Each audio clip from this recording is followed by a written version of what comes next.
السلام علیکم ویورز، میں امید کرتا ہوں آپ سب ٹھیک ٹھاک ہوں گے۔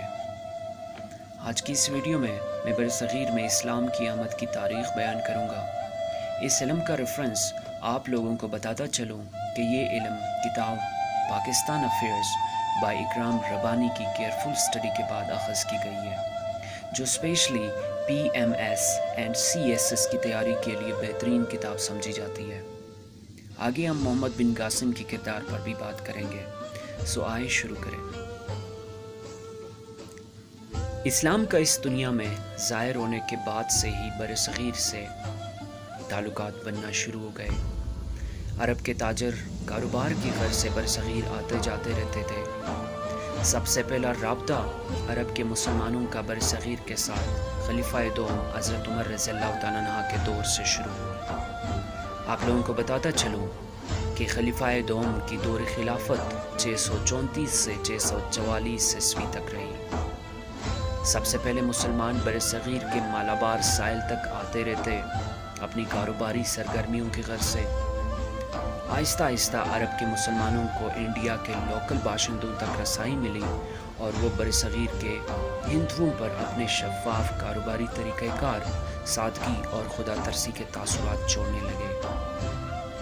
کاروبار کے ساتھ ساتھ مسلمانوں نے ہندوؤں کو اسلام قبول کرنے کی دعوت دینا بھی شروع کر دیا۔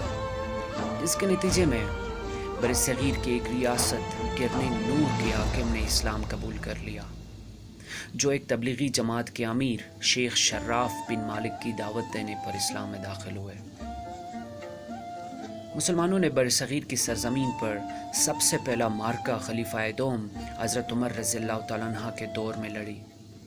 عمان، جو کہ مسلمانوں کی سلطنت میں سے تھا، ان کے گورنر سرکافی، جس نے بغیر حضرت عمر رضی اللہ تعالیٰ عنہ سے مشورہ کیے برصغیر کے 2 بندرگاہ تانا اور بروج پر لشکر کشی کی۔ حضرت عمر جو مزید لشکر کشی کے حق میں نہیں تھے، تو اس نے آگے علاقوں پر لشکر کشی کرنے سے منع کیا۔ تو اس طرح مسلمان معاشرہ برصغیر میں وجود میں آیا۔ مسلمانوں کی برصغیر آمد کے بعد برصغیر میں ایک نیا معاشرہ اور ایک اسلامی نظام وجود میں آنا شروع ہو گیا، جنہوں نے انڈیا کے بہت پرانی ہندو تہذیب پر اپنے اثرات چھوڑے، جو آگے آنے والے دور میں نظر آنے لگے۔ سندھ، باب الاسلام، دا گیٹ وے آف اسلام۔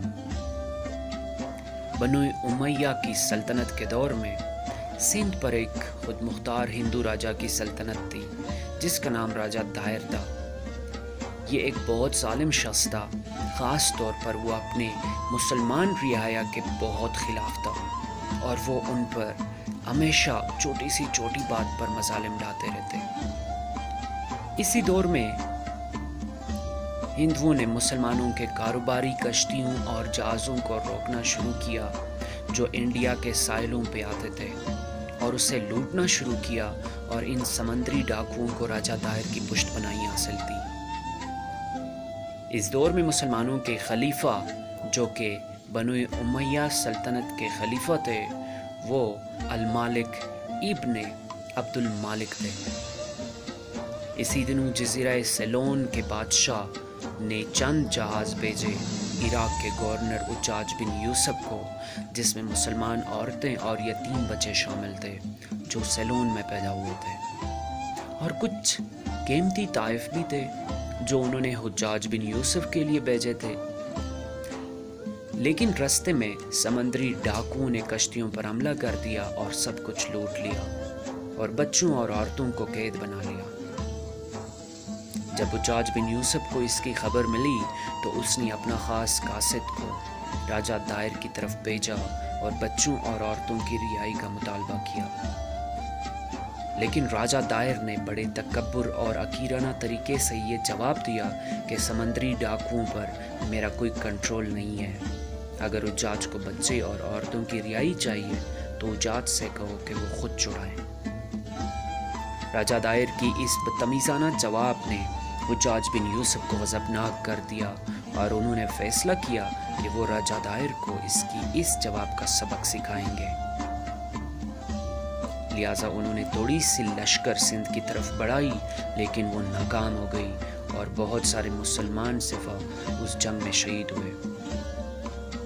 آخرکار حجاج بن یوسف نے اپنے بھتیجے اور داماد محمد بن قاسم کو یہ ذمہ داری سونپی، جو اس ٹائم صرف 17 سال کی عمر کے تھے اور فارس میں تھے، یعنی کہ ایران میں تھے اس ٹائم۔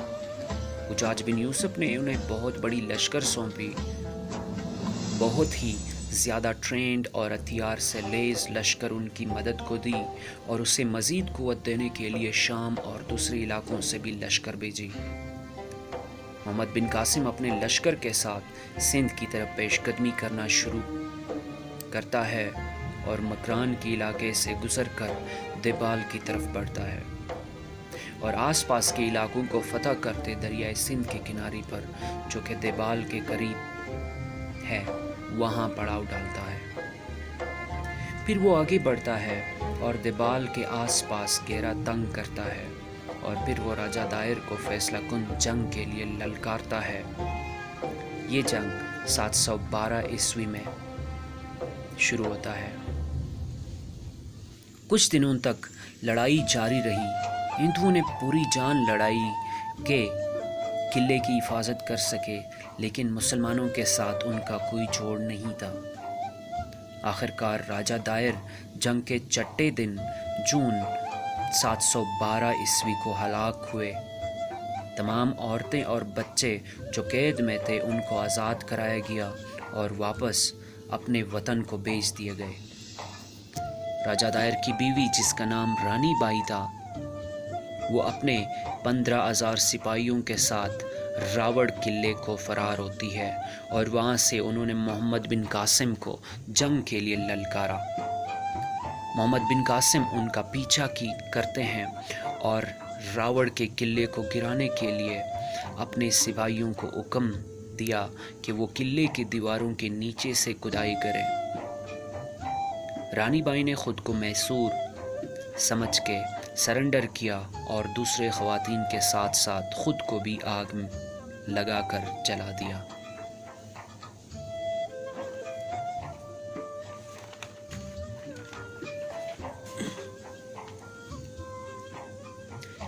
محمد بن قاسم سب سے پہلا مسلمان فاتح تھا جو بر صغیر میں داخل ہوا۔ وہ کچھ مہینوں تک انہیں قلعوں میں رہا اور آس پاس کے سرداروں کو اسلام قبول کرنے کی دعوت دی۔ وہ آگے بڑھے اور آس پاس کے تمام علاقوں کو ملتان تک فتح کیا۔ ان تمام علاقوں کو فتح کرنے کے بعد محمد بن قاسم نے ان علاقوں کے مسائل پر توجہ دی۔ محمد بن قاسم بہت عقل مندی کے ساتھ اپنے انڈر کنٹرول علاقوں کے لیے آگے کی ایک متالی بناتے ہیں۔ انہوں نے انڈیا کے تمام لوگوں کو قبول کیا اور 12 درہم ٹیکس ہر شہری پر لاگو کیا، اور اپنے تمام عبادات کو اپنے مذہب کے مطابق ادا کرنے میں آزادی دی۔ انہوں نے ہندو قانون کو ختم نہیں کیا اور اجازت دی کہ وہ اپنے خدا کی عبادت آزادی سے کر سکتے ہیں۔ محمد بن قاسم نے انڈیا میں اسلام کو ایک ایمان اور ایک منفرد نظام کے طور پر متعارف کرایا اور اسلامی شرعی قانون کو سب سے اعلیٰ قانون بنایا۔ پھر انہوں نے ایک دفتر بنایا جس کا نام صدر امام العجل، جس کا کام اسلامی قانون کی تشریح کرنا تھا، اور موسیٰ بن تائی کو اس دفتر پر مقرر کیا۔ محمد بن قاسم نے خود کو سندھ کا بہت رحم دل اور قابل گورنر ثابت کیا۔ انہوں نے اپنے دور میں بہت اچھے قوانین کے اعلان کیے جس میں تمام شہریوں کے ساتھ انصاف اور رحم پر مبنی معاشرہ وجود میں آیا،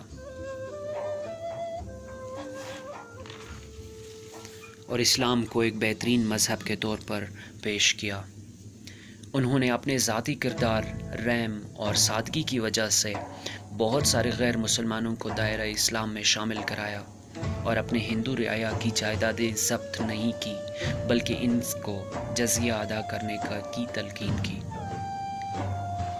محمد بن قاسم نے سندھ پر سب سے پہلا مسلمان سلطنت قائم کی، اور انڈیا کے وہ غیر مسلمان جنہوں نے اسلام قبول کیا ان کو خلافت کے شہری تصور کیا، اور جنہوں نے اسلام قبول نہیں کیا ان کو پروٹیکٹڈ کلاس میں رکھا گیا، یعنی کہ ان کو ریاست سے وفادار رہنے کی تلقین کی۔